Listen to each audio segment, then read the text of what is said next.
Take two. Before we start, quick question. Who here speaks Serbian? Who speaks English?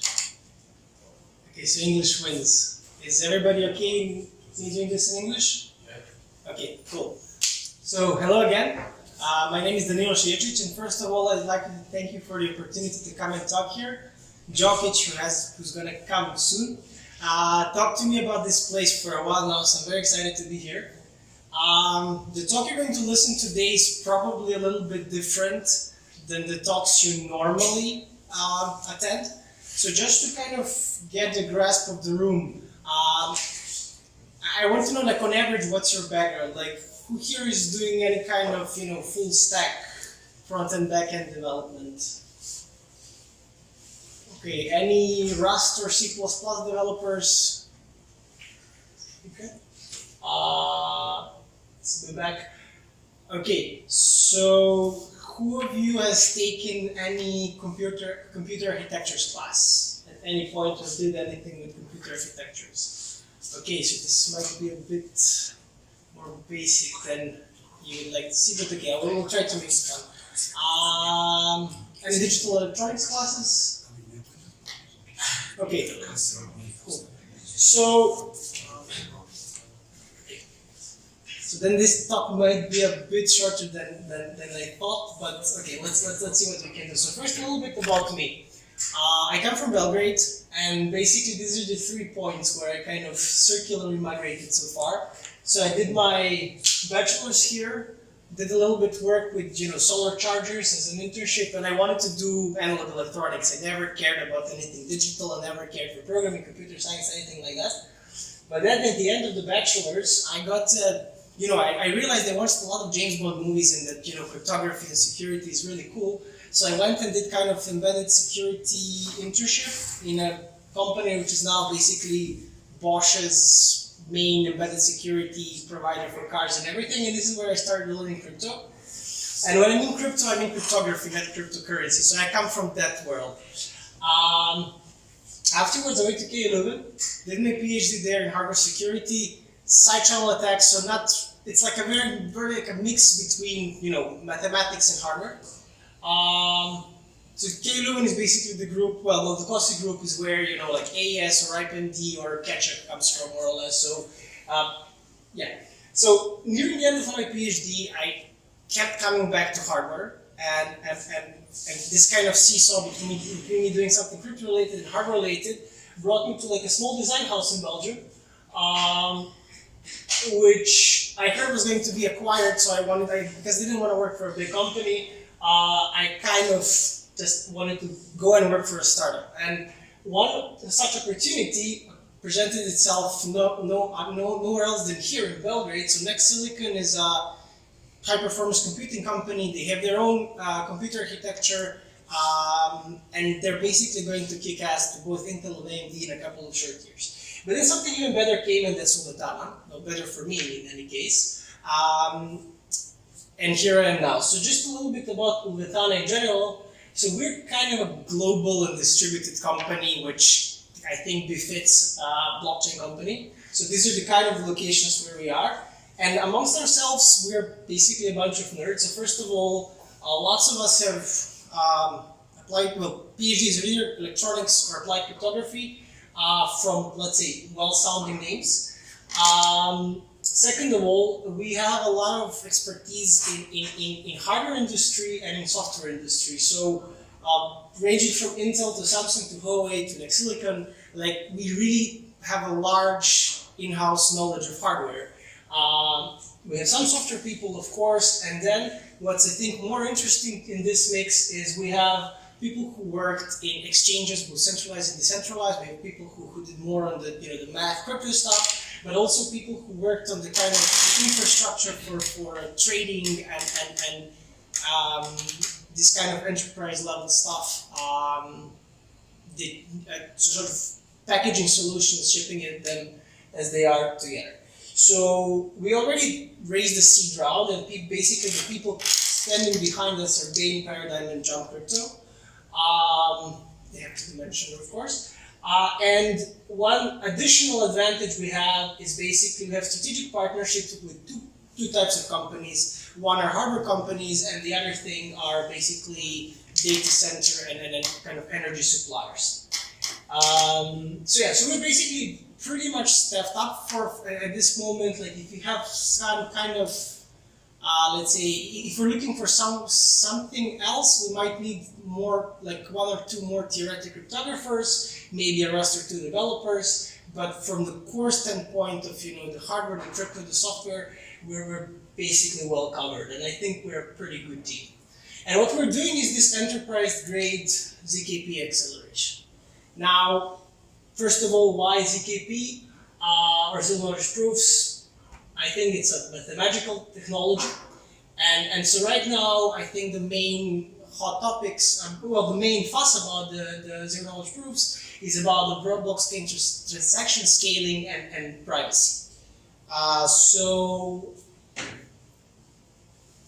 But in the long run, really, I personally believe that the entire world of administration, the entire bureaucracy can be just put on the damn chain and just have this perfect world where we don't do stupid stuff like going somewhere or doing the math to pay your taxes and all that. So you can all. Sorry? Yeah, this is why we work here, right? But anyway, like, be it voting, be it taxes or compliance and zero knowledge. So who here heard of this FTX debacle recently, right? I hope everybody's fine. I hope you have your keys in your wallets, right? So it would be really nice if instead of allowing governments and allowing these regulatory bodies to kind of meddle in the internal finances of the exchanges, it would be really nice if every exchange should just, in zero knowledge, prove that they're liquid, that they're not using their own tokens as collateral for loans, etc. Right? So this would be a really cool world, but don't take my word for it. Like this is Vitalik is the guy, right? And the question of what privacy presuming technology do you think will be the most widely adopted by the majority of citizens? Yeah, he answered ZK snarks, right? Anybody seen this tweet? Yeah, okay. Anyway, so don't take my word for anything. Oh yeah, by the way, if you have any sort of questions at any point, please interrupt me. If you disagree with anything, then please interrupt me. We'll talk about it. So Vitalik says this, and I kind of tend to believe in it. And now Starks and Snarks are, like, the differences are subtle. There's a large number of, I'd say, pretty significant players that are deploying them. I basically, you'll see later, like, don't ask me about the specifics of all of these, because again, I'm a hardware guy, so for me, these are all just polynomials and hash functions, and I know some of them are doing this kind of scaling of the chain, some of them are like layer 0. Like me personally, I really like, but this is just my view, these guys are coming out, they're fairly new, and they want to basically have an EVM for which you kind of write RISC-V code, and then it's just compiled all the way to a zero-knowledge proof system. So there's a lot of them out there, there's a lot of effort. But it seems to me that there's one thing that's kind of not coming across from the two worlds. So they're all brilliant mathematicians, brilliant cryptographers, developers. But what's the problem? So conceptually, and again for me, from a mathematical point, all of this revolutionary math is very simple. And it's, if you start from the polynomial multiplications, this is what we all did in high school, right? It's just it. Then there's some Merkle tree hashes. Okay, you take a binary tree, you could explain this to pretty much a 2-year-old. And then you have adding and doubling, right? So it's a plus b and 2a, but they're relative curve points. So it's not that simple, but at the end, conceptually, right, it's just, we all know how to add, we all know how to multiply by 2. But the problem is that they're computationally pretty damn heavy. And when I say heavy, one way of saying it is like they're very big algebraic structures, but and this is like a proper order of magnitude. So let's say you have a polynomial of the degree 2 to the 24. This is 16 mega coefficients. Over large field, this just means that the coefficients are basically 256-bit large. So basically, you're going to have one operand in your system, which is basically half a gig, right? So, what's the question? No, it's saying hi. Sorry. So this is where the fun starts, right? Because from the computer science perspective, you start optimizing one way, and what this holds in a lot of places. But from the hardware perspective, we'll see soon that you can play a different game. You can cheat basically, and make it work a lot better. So now the question. So these are the zero knowledge proofs, and the big question is why enterprise, right? Like, isn't the idea of blockchain to be distributed and everybody can have a little box in their back of their apartment, hopefully connected to their neighborhoods, to their neighbors' electricity, right? So it's just perfect. It's perfectly distributed. Well, yes, and this is what the end users should do, and this would be ideal if we could just have minor equivalents in our backyards.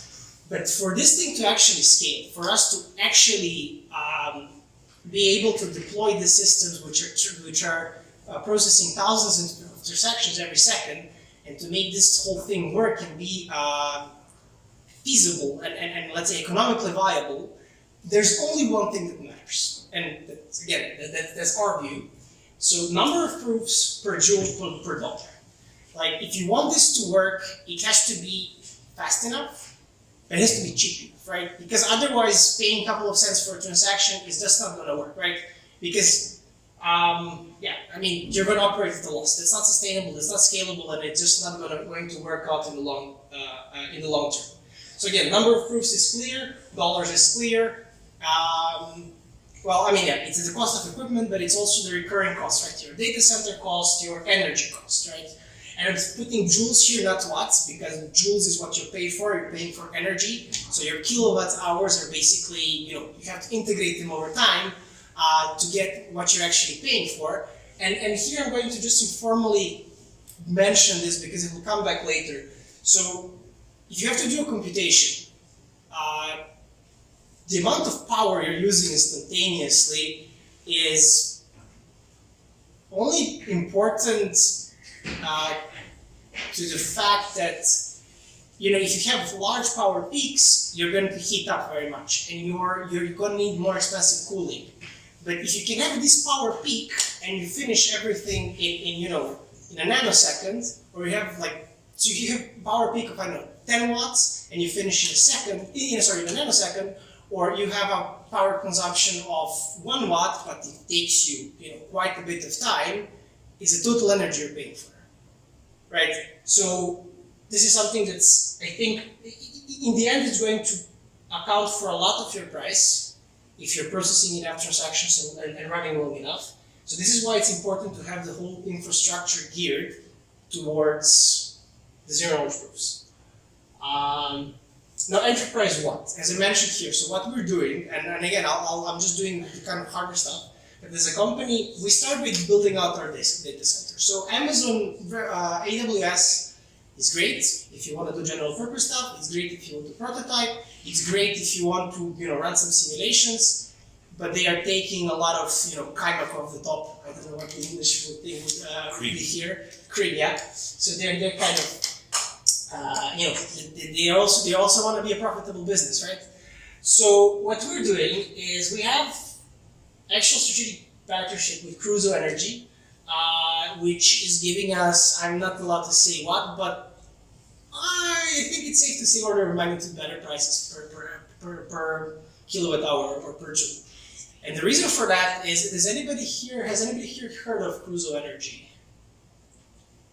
No? Okay. So they're a company that's basically installing, data centers in very cool parts of the world, and also installing data centers on oil rigs, right? So on an oil rig, you have a lot of runaway gases, which are basically just being wasted for nothing. So what they do, they go there, they install a data center, then they mine Bitcoin, or I mean, they started with mining Bitcoins, but now they're doing extra. So we can get very, very cheap energy, right? And I think regardless of what Lueven is doing, I think in a world where zero-knowledge proofs are kind of a day-to-day thing, right? Where you don't have to, if you want to, you want to schedule an appointment with the doctors, you want this to be done in zero knowledge, right? You don't want insurance company and whoever to actually get everything about this data. And like a lot of you guys here are young and you're probably saying, what is this dude saying? Like, what the hell? But like, I went through the process personally of buying like a life insurance policy a couple of weeks back. And then you realize like the questions they ask and they ask it to me, right? Luckily, I didn't go to the doctors here for like 20 years, so they can get shit on me.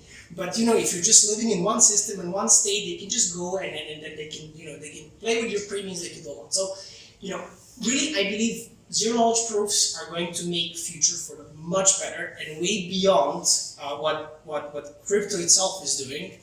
But as any Web3 enabling technology, I think like they have to be there for the long haul, and in order for them to be, this energy cost must be low enough. And like I've heard some very, very crazy ideas. Like one of them, like if you could, how can you use Bitcoin mining to compress energy? So you could launch a satellite into space. You could put solar panels on that, get extremely high amounts of energy, mine it there, and then ship it back to Earth, right? This is just not feasible, and this is just what the future may or may not bring. But anyway, I'm going off on a tangent here. So what Lueven is doing is, first of all, we have strategic partnership with energy suppliers. Equally importantly, we have strategic partnerships with hardware manufacturers. So AMD, who's pretty much taking Intel's ass recently, I think as big as it gets at this point, and we're not. I'm going to talk about what we're using. Actually, we're not using CPUs. We're using something called FPGAs. How many of you have know what an FPGA is? Okay, okay, cool. That's gonna make some slides faster. Yeah.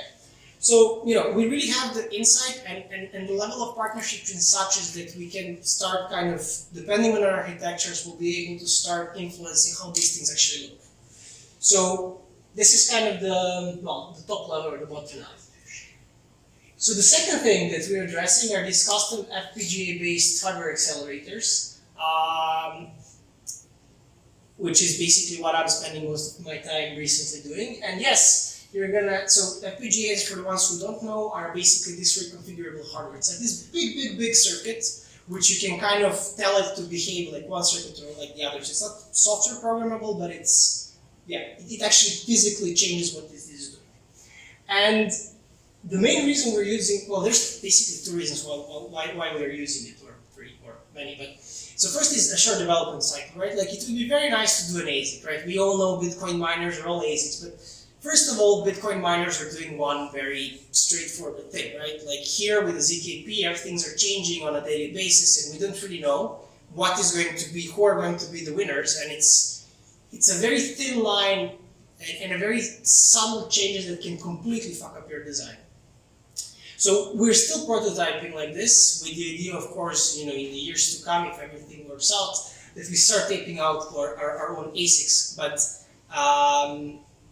there's another thing is that if you look at the hardware design and the whole physics behind it, I'm starting to doubt that if you take like one of these FPGA computational platforms and you make an ASIC for this type of applications, I think it's very difficult to actually make an ASIC, or it's going to take immense amount of time, immense amount of manpower to make something that's actually going to match the performance. Because at the end of the day, if you take Intel or if you take Samsung or any of the big ones, they cheat when they make their chips, right? Because normally you make these chips, but you write this HDL code. HDL is hardware description language. Anybody knows an example of these?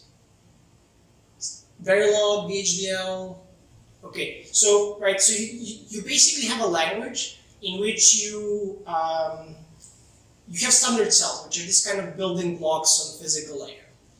And you can think of them as Legos, right? And now you have to use these Legos to assemble your whole CPU. Of course, there's like billions of these Lego blocks, and you're not going to dig by hand, but you're going to actually, you're going to write this language, which is kind of going to assemble where these Legos are, and then you're going to have your design, and then you're going to ship it to the factory. Well, you're going to process with a bunch of tools, you're going to end up with a layout, and then you're going to ship it to the factory. Of course, this layout is not going to be absolutely optimal, because it's kind of, you have this kind of coarse granularity of these blocks. So what Intel, what NVIDIA, what all of them are doing is they make these blocks, and then they manually optimize the shit out of everything. So yeah, it's just a lot of manpower that's needed to make something that efficient. So even if we start making these ASICs, I'm kind of skeptical in the years to come, and especially if you know, and I'm not allowed to say what they're actually coming up with, I think it's going to be pretty damn difficult to match. So if I didn't see anybody jumping about GPUs, I'll talk about them very briefly, but GPUs are great for processing images, and they're optimized for that, but they're not going to be that, well, nowhere nearly good for this. And if anybody wants to challenge these, I'm more than welcome to talk about it. And at the end, bespoke software, right? Like, I'm not working on this, but basically we have people who have, the idea is we have our data center, we deploy nodes, and then everything is just connected with like these optimal latency drivers, and so the whole picture is so the whole product is end to end tailored to one another. So we're really kind of taking out the additional, like the performance penalties at every step. So this is what we are trying to do, and this is what we mean by an enterprise-grade solution to ZKP acceleration. And I'll talk about this part for the most in the rest of the talk. So enterprise, how not to? So I just did a quick Google search last night, and these are kind of top of the line CPUs. Well, this one is kind of a class over, but for maybe AMD. But anyway, this is like pretty much good CPUs nowadays, which are they're wonderful machines, and they've been developed over decades, and they're super great. They work on 4 or 5 gigahertz, and that's all fine. And they are doing what they should be. They're general purpose computers, which are which can process any Turing complete program, right? So as such, they're very good. But there's an issue. You remember this half a gig argument, this half a gig polynomial. So these are the caches. Like here, and this L3 is, L3 is still pretty far away from the CPU, and you're gonna have misses and then etc. So you cannot fit this in cache, which means you constantly have to go back to DRAM. And you're going to have misses because the access patterns in these applications are very, very, let's say, broad or wide or scattered. Scattered is the word I'm looking for. So basically, this is not going to cut it.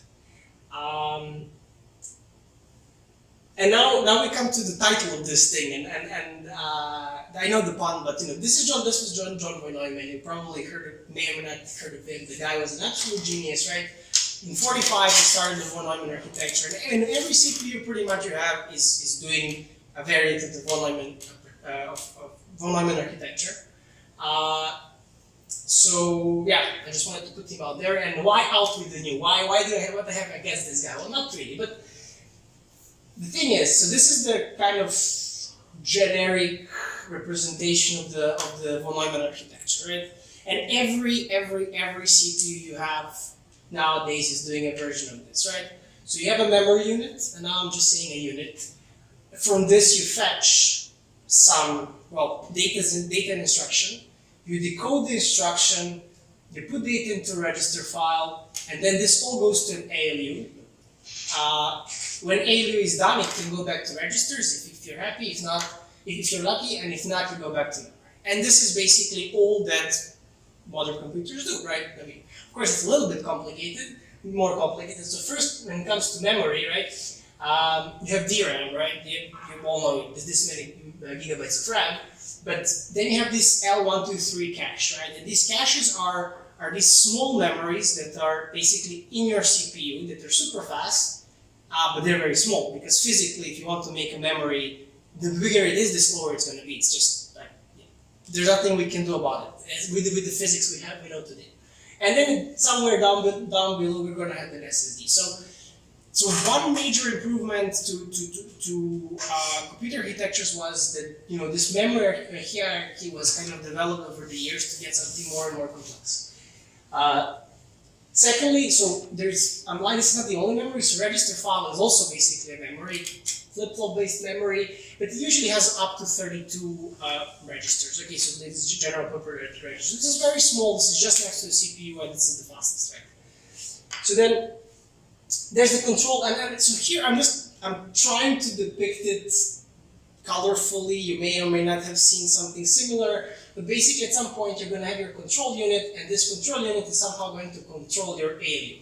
And what ALU is nothing else than basically a bunch of little pipelines doing different operations, right? And the control unit is going to say this is an add, or this is an XOR, or this is a multiplication, and these different pipelines denoted by every little square is a pipeline stage. And this is completely arbitrarily chosen sizes. So it's just going to basically select, okay, now the data is coming, and now I'm going to use the operation A, and then the next data is going to use the operation B, blah, blah, blah, right? So you're going to do that, and then you're going to return it to the memory or the register. And this is great, right? Because with this you can do any Turing-complete program. It's why we are here, basically, because we're using computers like these. But then the problem is that so first of all, can you guess what is the slowest and most complex part of a modern day CPU? And I'm not like, it doesn't matter if it's not a RISC, then it's completely terrible. But if it's a RISC processor and you have, regardless of how deep your pipeline is, how many instructions you can fetch at the same time, is it in order, out of order, all that. What is the most complex and the slowest part here in the picture? Does anybody, I'm not talking about the memory is this, but like out of these three. Sorry? I said it's always memory. Yeah, it is memory, but okay, memory, this is out of the scope. So basically it's the, sorry?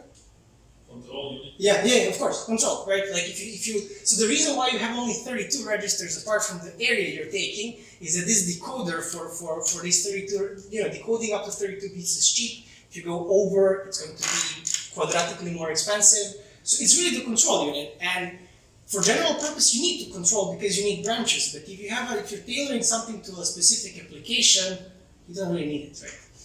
So, yeah. So as I said, most of the things here already. So yeah. So basically, the John von Neumann architecture is also called control flow architecture.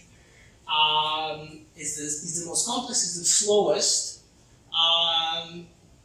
So control is kind of the problem. So ALUs are relatively simple. I mean, they're more straightforward. They're basically just a bunch of pipelines. But also the problem of this architecture for an application such as ZKP is that you have normally very few memory ports, and you always have this kind of loop, right? So you're good, and you can stay in this kind of very short loop as long as your operands fit the register file or they fit the cache, right? If they don't, you have to go all the way back to SSD. God forbid the hard drive, and then your performance is basically going to happen. Yeah, but again, they're Turing complete, and they are, they can do it.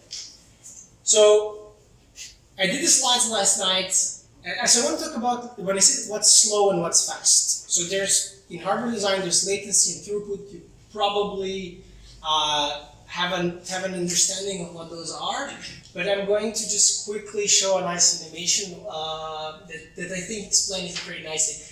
I wanted to incorporate this in my slides, but this was the first time I was using Google Slides to make slides, and also the last time because their animations are really not the best. So I'm going to go away from this presentation and go back to the little Cellwork stuff.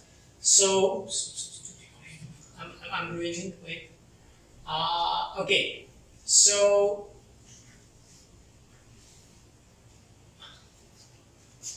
latency and throughput. It doesn't necessarily have to do anything with hardware. So latency is simply the time it takes from starting an operation till you get the first output, whereas the throughput is the amount of operations you do in a period of time. So in the case of Cartman drinking beer, right, so he's going to take 3 large sips, each sip takes 5 seconds, so you're going to have a latency of 15 seconds and throughput of 0 point something beers, right? So what if Cartman wants to drink more beer more quickly? Well, you can invite friends, right? And then they're all going to drink, they're going to take the same time to drink the beer, but the throughput is going to increase because they drank more beer in the same period of time.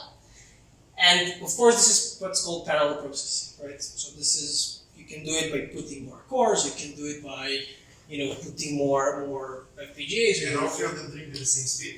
All 3 of them drink at the same speed. I'll say Cartman can drink more. I would tend to agree with you, but still, if you want to, that's actually a very good point. So even if Cartman is drinking, quicker, the bartender can only bring 3 glasses, and he or she is coming in regular intervals. So even if Cartman is finishing before, then he has to wait for the others to finish. And that's basically how you synchronize the pipeline. That's a very good point. Thank you very much. So yeah, anyway, this is parallel processing. And then when I'm here, so the thing is, if you think about this whole thing, data is your beer, right? Or the beer is your data. And you want to drink as much beer as you can. Ideally, you would just take the barrel and just pour it all over you and soak everything up. And that would be great, right? So this is your throughput. But then the latency comes from 2 things. The latency of actual drinking, and then there's the latency of, fetching another beer.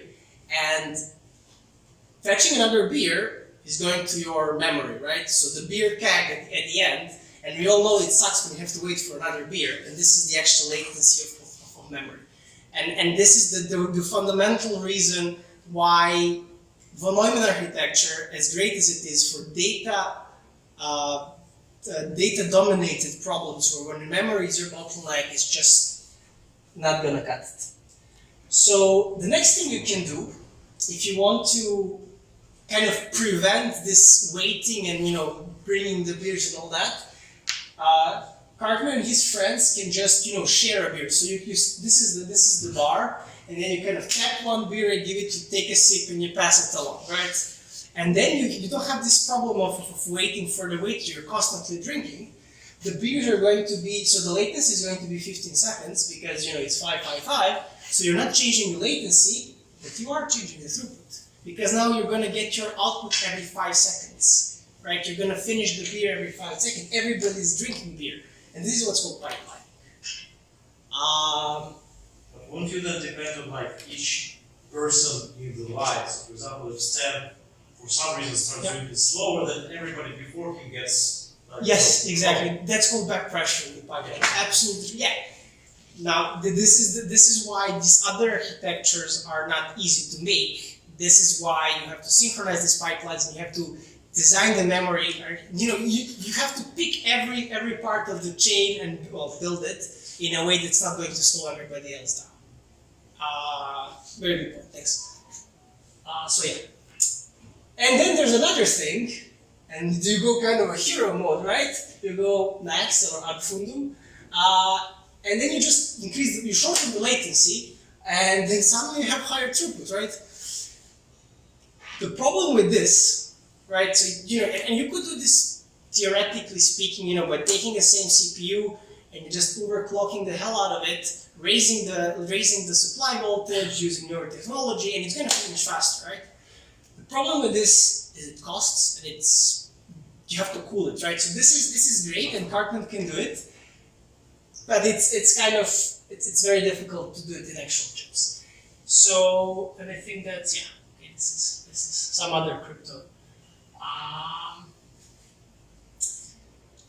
So I hope this kind of gives to you people who haven't kind of refreshed on their computer architectures classes. This is like a generic overview of what the throughput and latency are.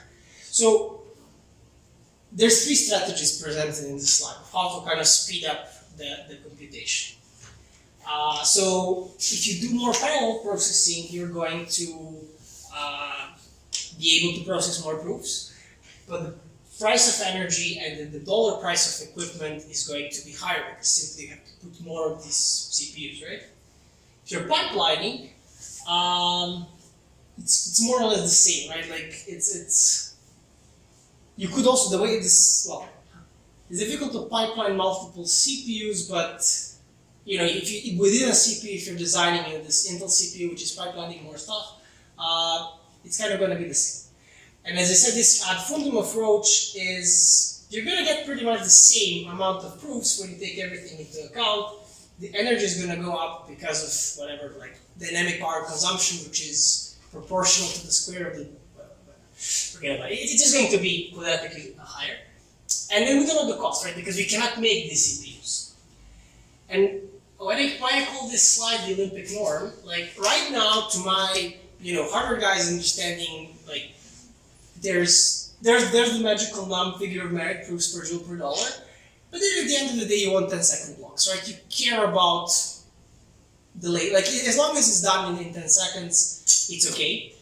But the problem with and you could maybe just take one big Amazon instance, which is going to generate the proof for like 9 seconds, and that's fine.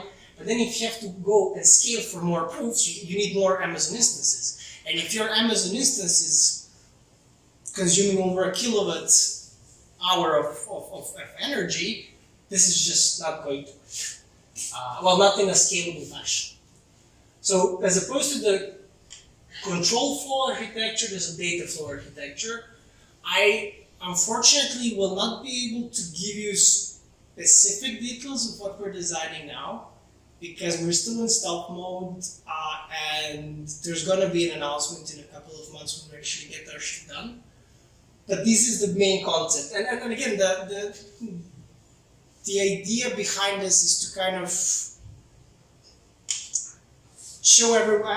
First of all, did they convince any of you that using CPUs and this kind of von Neumann architecture like for ZKP is not really going to work? Or does anybody have anything to object or complain? No? Okay. You actually mentioned only x86. Yeah. Is it all the same with the ARM or for example, M2 with Apple? Is it the same concept? Or? M2 is a very different animal. M2 is much more. So M2 is not a CPU, right? M2 has a sock which has a bunch of axes.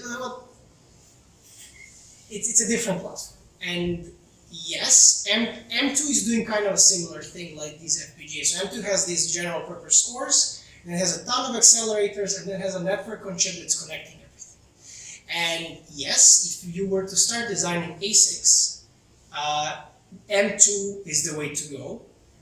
But then this is going to be very, very, very, very expensive for two reasons.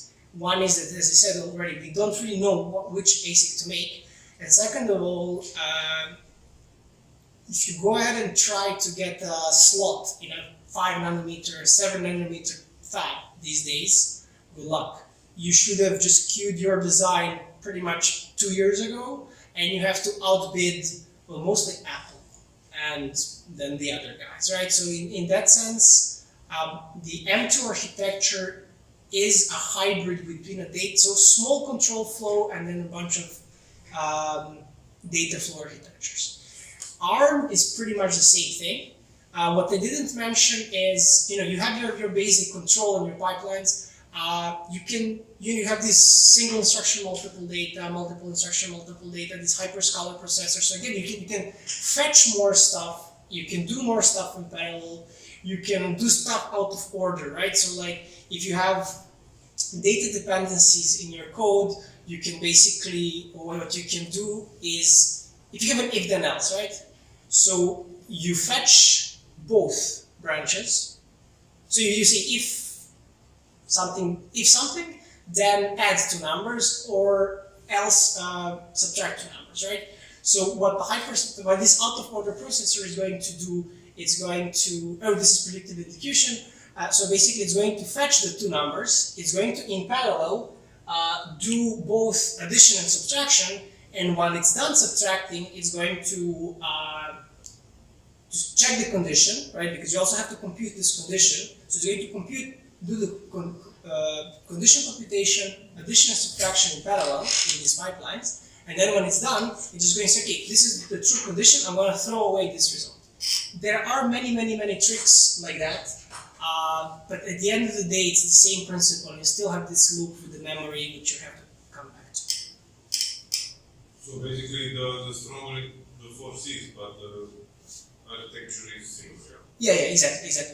And where do the GPUs fit in this picture? GPUs, you wait for 2 more slides and then I talk about GPUs. So GPUs are 2 more slides, please, and I have the answer for you, okay? So data flow. Instead of, and I'm trying to use the same visuals as in the same thing, the data flow is kind of simple. So first of all, there are no instructions, there's only data. Like your instructions are directly encoded in your pipeline. There is no controller synchronization, and this was the question about, how do you know, is any of these pipelines going to slow down the other guys? Well, you don't really know, but it's very important that you design this synchronization, and especially when you have to start feeding more data from the memory in a way that it's not stopping everybody. Because indeed, right, if this guy, right, if here you have to wait for data, everything stops, and then you're losing your throughput, and then you're kind of in trouble. So the idea of the design is you want to maximize your throughput because everybody's constantly drinking, right? Like everybody takes a sip and continues, right? So your hardware is utilized 100%. And when you have these general purpose architectures and you want to pack and compute as much for a given piece of silicon, you invariably have this problem that in every clock cycle you only have a fraction of the hardware working for you. And most importantly, the memory architecture is tailored for the application. Now, right, general purpose CPUs are there for general purpose applications. And then your view of the memory is pretty generic. Here, you're actually going to see your particular application, and then you're going to design your whole memory hierarchy, of course using the components you have, in a way that allows you to never stop the pipeline, right? To actually allow this synchronization. And this is where GPUs come into play, right? So GPU is a dedicated coprocessor for computer graphics, right? And GPUs are, I would never set out to design a better GPU than, NVIDIA or whoever is doing. It's just, it's very difficult. And their memory architecture is tailored for their application. Their application is you're processing image, right? So you have this so you're always going to so you have the bunch of these CUDA cores, you're going to take some chunk of the image, right? Very regular access pattern, and usually you're going to apply the same operation on everything. So what they do is you have kind of a scratch pad, you load data in there, and then each of these CUDA cores is usually like a vector processor, like single instruction, multiple data.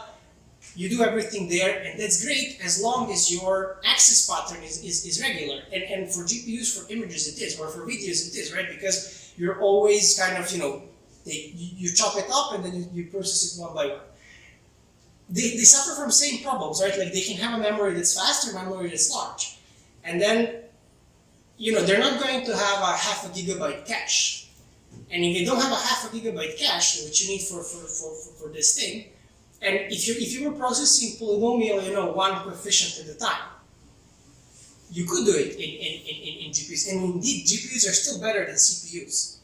But if you have this kind of, if you want to do NTT, where you have this kind of scattered, very scattered access pattern, and then so GPU is going to load whatever. If it has, let's say megabyte of cache. I'm not an expert in GPUs, right? And if your coefficients, if you take the first, if your operations are on like, you know, the first megabyte of coefficients, you finish, and then you take the second megabyte, great, like do it on GPU. But what if you take two coefficients from the first megabyte, and then you take coefficients from the megabyte 128, right? Then you have to flush the whole cache out, get the new cache in, and at that point you might as well do it on CPU better than on GPU. So this is why GPUs are great, but it's really, when it comes to data-dominated applications, access pattern is king. And you have to account for that access pattern when you're designing your architecture. Does that answer your GPU question? Do you have maybe points to raise or something in defense of GPUs? Thank you, sir. Okay. Okay, so this is, so far what I've been talking is like very high level, very abstract, very, so at the end of the day, the things that we're working with are, this is something from the internet, this is not the card we're using. So, you know, at the end you're going to have this monster, and this monster is going to have a PCI Express card, and you're going to kind of put these PCI Express cards into the motherboard of your server. You're going to rack, I don't know, 6 or 5 or how many you can fit in a rack and still be able to cool it, and to be able to cool it, and then take all the slots, and then you're going to have your computational cluster. So this is another picture from the internet. Like if you were kind of to de-shield this thing, what you would get is this kind of chip in the middle. This chip is going to have a lot of stuff inside. All the things around are basically peripherals, transceivers, you know, everything that's needed for a chip to communicate. And then here also, if you can see, there are these two additional squares. So these are separate dies, and this is something called HBM memory. And HBM memory is high bandwidth memory, which you can basically see as DDR on steroids, right? It's going to have a lot higher throughput. It's going to be a lot closer, and it's going to allow you to, once you have, you know, instead of having, so you can access it as if it were on chip, and you can access it with many ports, and this allows us the flexibility to do the things that we're doing. So FPGA stands for Field Programmable Gate Array. So you can see it as a configurable mesh of these elements, and the, let's say, most notable elements that we have in the boards today are basically these lookup tables, and you have millions of them, which are, you can see them as a small 6-bit ALUs, right? They're like small pieces of hardware which you can configure to do pretty much anything you want. They're accompanied by registers, which means you have a lot of kind of distributed memory everywhere around in this mesh, and you can do anything. But also, like, FPGA on it has some hard IPs, some ASIC blocks, like DSPs. Anybody used DSPs before? Sorry? Can you repeat? DSPs, so digital signal processors. It's like a small CPU. It's a, for our purposes, is a very fast multiplier, right? Because if you're doing any kind of arithmetic implementation, your multiplications are always the heaviest parts. And you have like 10,000 of them, right? So it's like many multipliers that can allow you to do your field arithmetic. And then as I mentioned, like you can have 32, for example, ports towards this super fast memory. And each of these ports is like 256 bits or 512 bits or which are just allowing you to move these immense pieces of data in and out of your architecture, and allow you to never stop your pipeline, basically. So this is another picture from the internet, but basically, if you take the tool for designing with FPGA, when I say a mesh, really like all of this, so the teal tiles are basically where you have the design placed, and like you can also you can tell it where to place it, and when you write your code, it's going to be mapped to something like this, right? So you have your pipelines are basically somehow spread across all of this thing. And then if you zoom in, right, this is what they said. So your loots are basically like your small ALUs with some Max is for control.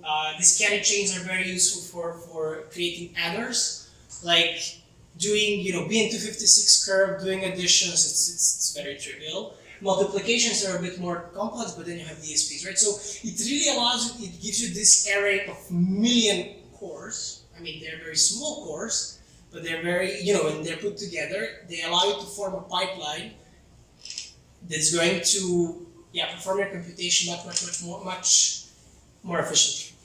And FPGAs do come with some sort of redundancy, right? Like if you take this little ALU and you want to implement the logic OR, sure, ASIC is still going to be faster, but the level of granularity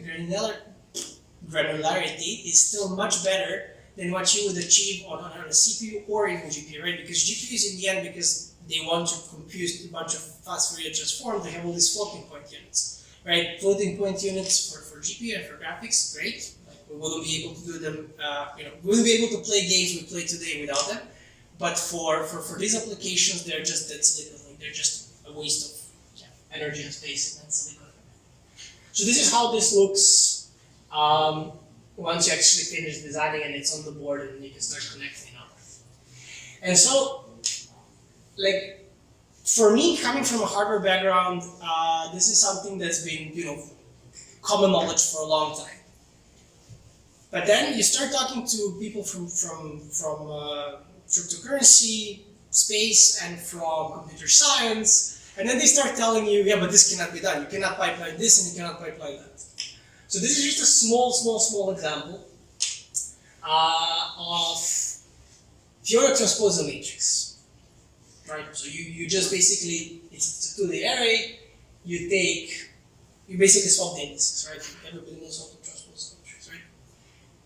It's as simple as that. But what if these coefficients are large, right? So this is going back to the 2 to 24 size of the polynomial. What if you want it to be this large, right? So this is 4K times 4K, this is 660 megahertz, it's big. And if you want to do it in software, if you want to do it, like NVIDIA has a really great article how you can kind of chunk it together and all that, and it can be done relatively efficiently in software. But you're still going to have this kind of, moving a bunch of memory back and forth. In hardware, and I'm not going to show you how, but take my word for it, you can actually do this without, like you're going to obviously have the latency of the serialization, right? Because you have to get the data in the pipeline, but no additional cycles. Like you don't get any throughput loss, and you can do something like this. And you can do a lot more things. Have you in your work or experience so far encountered anything that cannot be pipelined? Yes. I know stuff that can't be parallelized, but What cannot be parallelized? matching engine, for example. Sorry?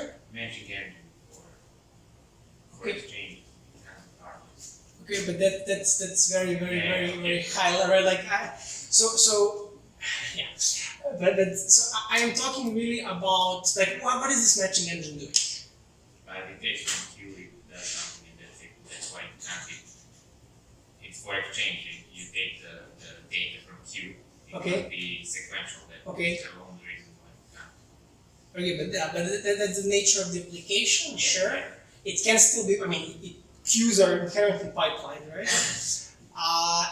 But again, like whenever you're No, but you can't do anything with the last one. Yeah, sure, absolutely. It's inherently serial, but this level of pipelining and this level of serialization I'm talking about is not on the queue level. Like this is like what's happening every time you get a new thing out of the queue, Yeah, right? I understand. Right.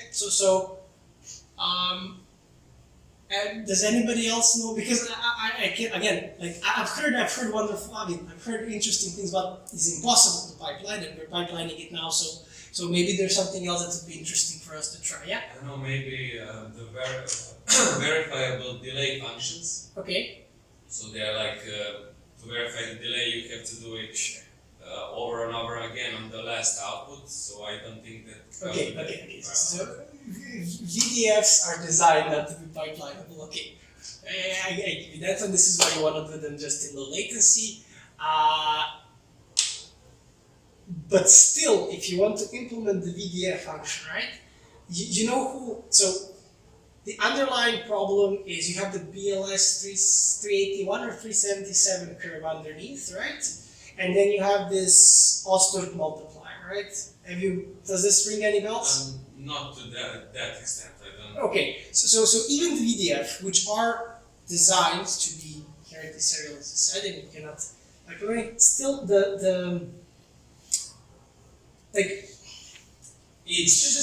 the building primitives for each step can be pipelined inside, right? Like they are, and like we can this. Did anybody see Ostort multiplier? Maybe no.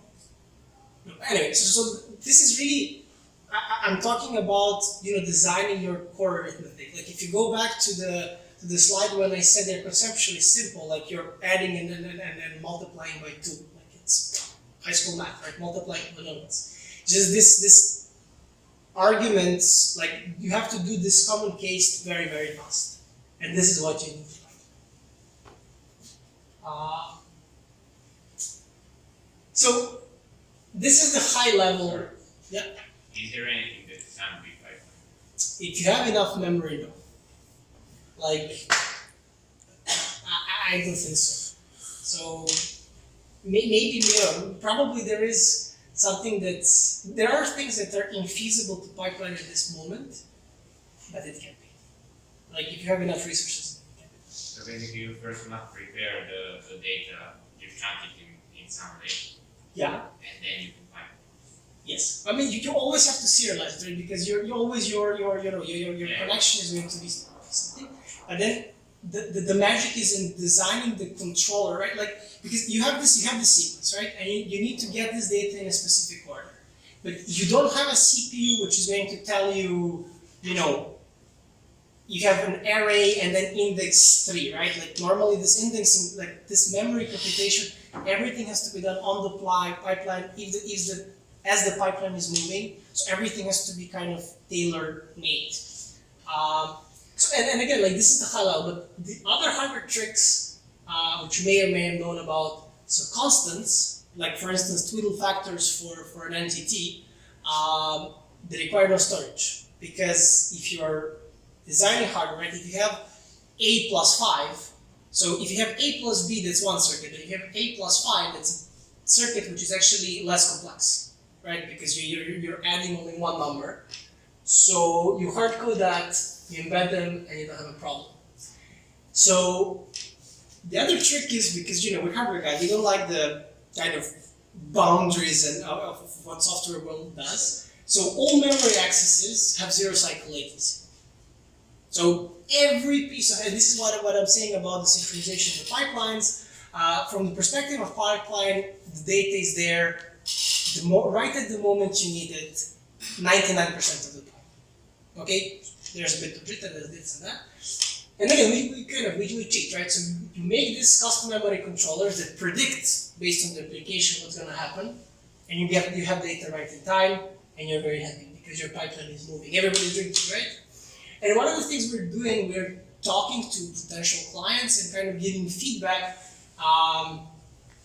to the way in which they are designing their ZKP systems, because sometimes very small changes that do not impact security, first and foremost, do not impact the performance on the verifier side, but can help. We are kind of having this back and forth with them, trying to design something that's as good as it gets.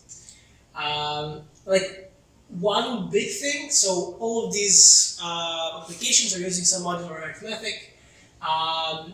And when you start working with this modular arithmetic, reducing, so multiplications are always the biggest issue. But actually, no, the reduction that's following the multiplication step is the biggest issue. And if you take like, a Goldilocks prime, anybody heard of the Goldilocks prime? Yeah, okay.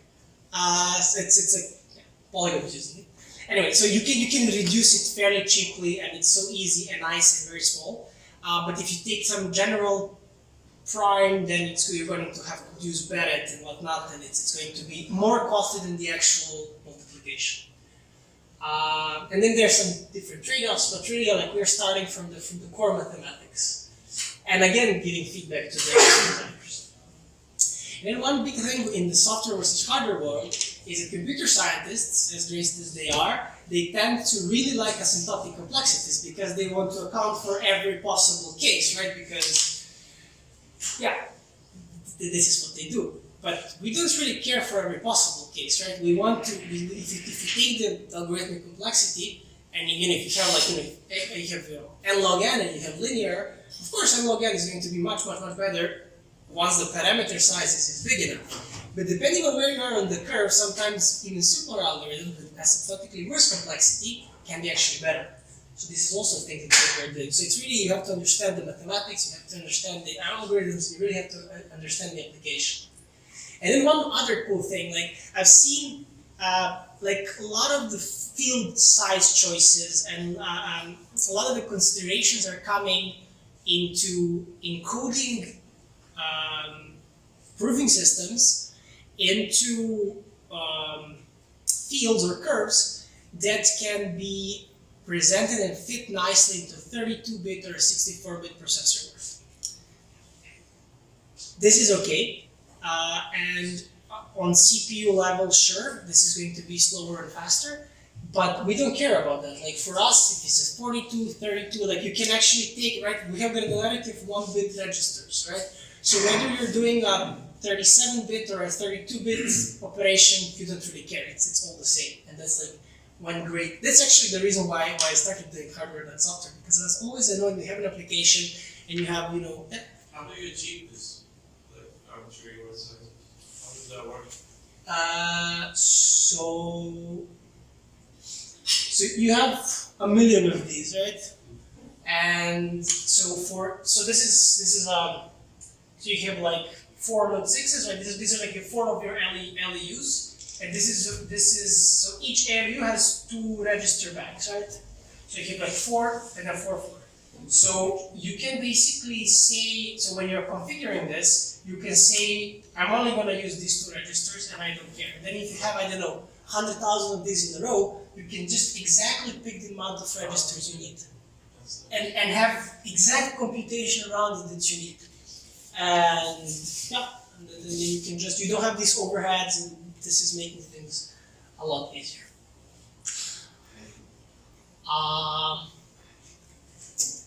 And then many more. I don't want to go too crazy about this.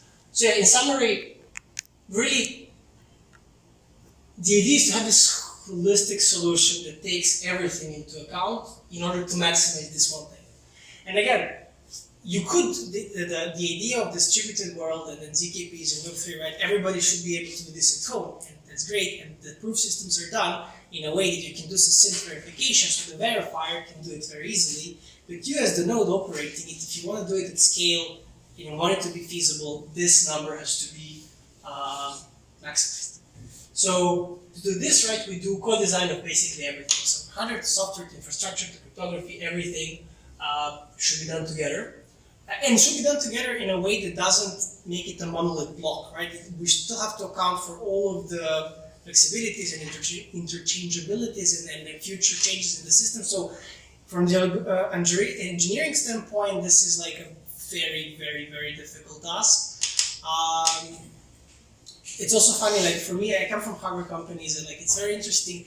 Like software companies have so much better workflows. Like we are like probably one of the 5 companies that's doing hardware, maybe 10, that has like full CI/CD pipelines in place. Like hardware people don't do that. Like they have other stuff. But I've seen, like the previous company I worked in that's now like a part of Google, they're using SVN. And I'm like, has anybody here heard of SVN? Yeah, it's just, I don't know, like, why do people do it? But somebody 30 years ago when Git wasn't around, somebody designed their first cores and first multipliers and adders. We actually still use it in a software company, so. Great. That's a good time to start sending out CVs, I think. But yeah, this is just me. No, but it's really, the idea is, there is this backlog of decades of really, hard-working, good work of very smart people. But we're at the point where also in the hardware world, we can do things in a more, let's say, agile way and in more nicer way, and kind of building for foundations for the things to come. I don't think I can advocate more for the use of FPGAs than I already have. Really, flexibility, computational power. Also, the thing I haven't talked about, like again, there's no floating point units, and the power profiles of these FPGAs are way, way, way better. Like even if you have the same throughput, and the slightest is not going to be same, but even if you have the same throughput as an FPGA, you're still going to have like 5 times lower the power. And this is 5 times lower the cost, and this is 5 times better figure, yes? So FPGAs don't have FPU? No. No. So no. So you have FPGAs are this in this smash? No. But like FPGAs also have next to them like ARM cores. Newer ones have these things, this AI engines, which are this mash of this really like super this single instruction multiple data vector processors that are kind of on steroids, and they have like memories between them and all that. So they are really heterogeneous computation platforms, and they are really I think what's the future of compute. Of course, you're going to have, if you ask me to predict the future, like you all like RISC-V is on the rise. It's going to be everywhere. Intel's and AMDs of this world, they have their own stuff, and they're going to kind of keep having their general purpose architectures. But if you're interested in this, you can also, again, don't take my word for it. So Hennessy and Patterson, who basically are, does anybody know Hennessy and Patterson? Yeah, they're both. Yes, so they're basically the fathers of the RISC. So in RISC is ARM, RISC is everything. They got the Turing Award a couple of years back, and they're actually talking about this, that we're coming back to the golden age of hardware, right? So like so we had had the full manual architecture, you had technology scaling, which was just rapidly progressing, and for decades, hardware people were kind of getting out of job because you just do this, you repeat it next year, you have a better technology node, and you double the performance. However, now we hit the power wall way back. Like the reason why your gigahertz are not increasing because you cannot cool it. You physically cannot cool it. Now we're kind of getting to this magical 1 nanometer number, and this doesn't cut it. So now you have to go and take the architectural approach, and you're going to be seeing more and more and more of this. But if I need some sequential processing, the FPGA would be slower. It would be slower. So first of all, FPGAs is super expensive and super big, and like these big ones, you're not going to have them in your cell phone, right? They're going to be as slow as the ARM core you have on it, right? So if you just have this, it's not going to work. But like you can, like there are these Zing platforms, for instance. We use it for students. Like you can actually boot Linux on these ARM cores, and then you have this dedicated. Then you make accelerators for crypto or for this or for that. Low power consumption, and yes, as I said, so the key is the compute is not the center, the data is the center. So you kind of organize the compute around the memory hierarchy. You want your pipelines to be 100% efficient. Organize the memory hierarchy around the application, and this is done by making these predictable memory controllers.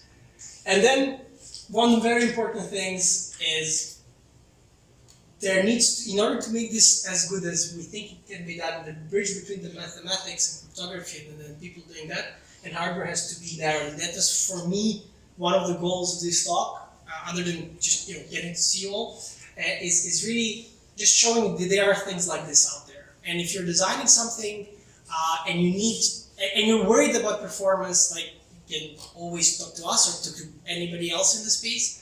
But this type of powerful computational machinery is out there, and I wish I could tell you what's coming from AMD in particular. If you have a great idea for an application and you think this might not be feasible in the real world, do it. It's gonna be feasible. Single efficient. So that's about it. As I said, like if you have any further questions and you want to reach out, you can write to hello to Letana, or you can write to me directly. And with this, I'd like to conclude and to invite any further questions. Thank you.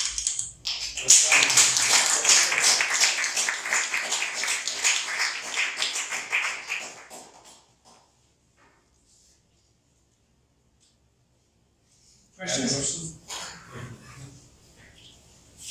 Maybe we are not proper audience. I don't know. I have a question. Well, first of all, thank you for the nice lecture. I'm really, this is the first time I'm hearing about all of this stuff.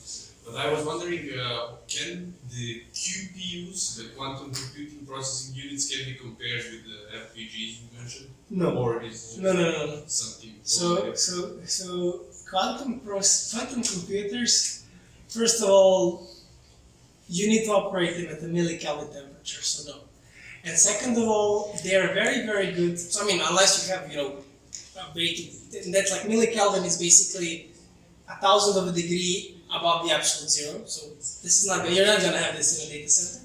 And second of all, they're very good to do a lot of compute on a very few pieces of data, because getting data in and out is terrible. So actually, quantum computers are pretty much the worst thing possible for such a thing. Unless you can make them big enough to take the whole state of it, but this is like they're not gonna make them big enough. Well, I'm not talking about this topic anyway. Yeah. Anyway, there was a lot of questions during the talk, so we don't have to continue here. Thank you all for the attention. And yeah, I hope I'll stick around if anybody else wants to chat about anything. Yeah, that's it. Thank you.